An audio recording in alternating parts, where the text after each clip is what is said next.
Hello,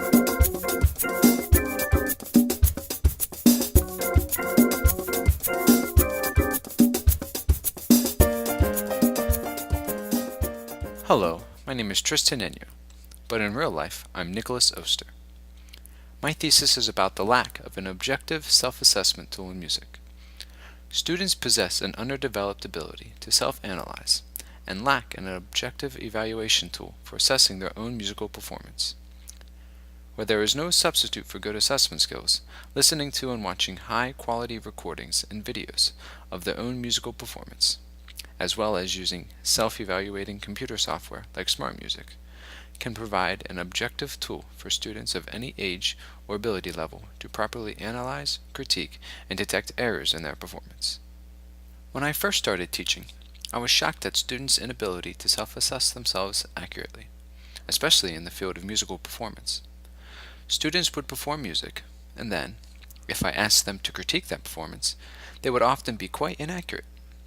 This puzzled and frustrated me to the point that I wished to know why this happened, and, if possible, how to fix it.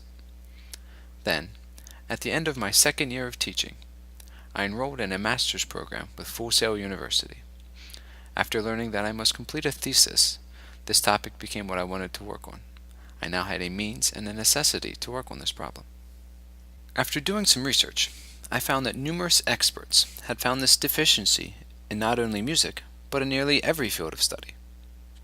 Dunning, Johnson, and Kruger in 2003 found that low-end performers frequently overestimated their abilities, and that high-end performers often underestimated their abilities.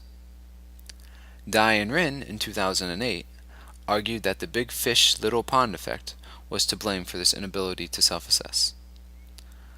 Zell and Alick confirmed this reason in 2009 as well. Berge and Sissoni Roberts in 2002 state that this is a problem in music as well. Hewitt in 2001, 2005, and 2007 also confirmed these problems in music. Through completing some of the projects for this program, especially the training and motivational development class, I noticed this lack of self-assessment skills in myself. Many of the tools we use to record and videotape ourselves, like GarageBand and iMovie, showed me quirks and flaws that I had in my body language and my speech style, of which I was unaware. I didn't know I had these quirks and flaws, and this technology showed me that I did. So this was the foundation and a practical example of what my media project would become. Where multiple experts found self-assessment to be a problem, nearly every expert had an explanation of their own for this problem. But nonetheless, the problem that I had seen in students was certainly a problem other teachers and experts struggled with as well. In music specifically, Walker in 2007, Many with no date, and Black with no date suggests that vibrations in the skull and ear region affect musicians' ability to hear themselves correctly. Furthermore, Hewitt 2005 and Glenn 2010 point out that a lack of mental capacity in the working memory does not allow for proper assessment while performing music. So with the problem confirmed, I turned my thoughts to the solution. At first, I thought listening to and watching high-quality recordings would allow students to correct this inability to self-assess. However, the research refined this idea. Vanuck, Owen, and Plummer in 2006 showed that watching a video of performance did not improve assessment if the subjects were novices in the field. This redefined my thesis. This reshaped my ideas for the thesis and gave me new insight into this topic, in that media could not replace assessment skills. Vanuck, Owen, and Plummer showed me that there is no substitute for well-developed assessment skills. However, recordings can be an objective assessment tool for musicians to analyze their performance after the act of performing has been completed. Koska, in 2004, presents a three-step method for developing these self-assessment skills. Performers must first be able to identify the error, then they must discern the cause of that error, and lastly, they must devise and implement a strategy to fix the error. Technology can help with this first step. Koska suggests having students watch and listen to videos and recordings, and role-play as the teacher to practice identifying errors in the performance. Hewitt in 2001 states that music students can identify errors more accurately when listening to recorded performance versus a live performance. Berge and Sassoni Roberts in 2002 also suggest to watch recordings of musical performances to assist in assessment, as their research found that listening to and watching recordings had a lasting, helpful impact on students' self-assessment. Alfaro, in 2007, states that dancers use mirrors in dance class so that students can see and identify problem spots in their dance performance. McGinnis, in 2008, used recordings to assist with the identification of speech flaws with people with speech impediments. All of these experts support the proposition that, if assessment skills are in place, listening to and watching recordings are a great way for students to assess themselves. However, throughout my research, I did not find any examples of this solution in action. Experts only made brief comments and suggestions for implementing this technology to be an objective tool for self-assessment.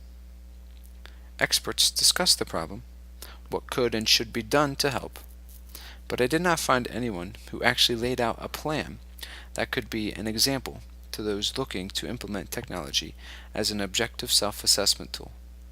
In my research, the experts' conversation always stopped at "this can be done," but it never seemed to go on to "here's how you would do it." My media project is this plan and this example. In the project, I show how this technology can be used to be an objective tool for self-assessment. I demonstrate examples of this idea and offer multiple technologies to support this idea, each with its own price tag and quality.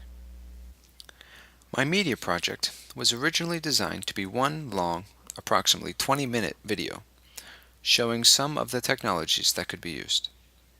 However, a Full Sail professor, Joe Bustillos, suggested splitting the long video into multiple videos, with each technology getting its own video.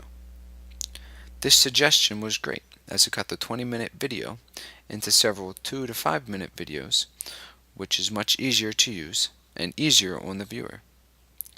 Through collaborating with my Month 11 group, it was suggested that I could create a website for the videos, and that each technology could have its own page with accompanying videos and textual information to support multiple intelligences. I also received advice on the graphics on the website from this group. Without online collaboration from my personal learning network and advice from Full Sail University professors, my media project would have been presented very differently, and I thank them for their assistance. Throughout the Education Media Design and Technologies Master's Program, offered by Full Sail University, I have created a number of projects that I will use in the future. For example, I learned the basics of the Adobe Flash program and how to deploy a Flash lesson through a website like Udemy. The media project is certainly no exception. I will be able to use this as an example for students for years to come, and will be able to easily add this project as new technologies are created. This media project, along with the other projects I created for Full Sail, like the Udemy course, and ideas that I have developed because of participating in the degree program, I am now hoping to deploy as many lessons and as much educational content as possible to the internet. I feel ready and prepared to develop various types of rich media to enhance lessons because of my media project and participation in this program. I am excited for a lighter schedule where, having learned the necessary theory through this program, I can concentrate on developing even more rich media of the highest quality and publicizing it for my students. I am especially excited for the quality of cell phones to increase, as I see great potential for their use in my project. A large percent of my students already have cell phones, and this number is only going to go up in the future as technology becomes cheaper and cell phones become more pervasive in society. This will make my media project really easy and inexpensive to implement. However, the quality of cell phones, microphones, and speakers need to be on par with advanced computers so that musicians know for sure that what they are hearing is a true representation of their performance and not altered because of flaws in the technology. I can't wait for this quality to be reached. The educational significance of this event would be revolutionary and amazing. Thank you for your time in considering my thesis, media project, and final presentation, and have a great day.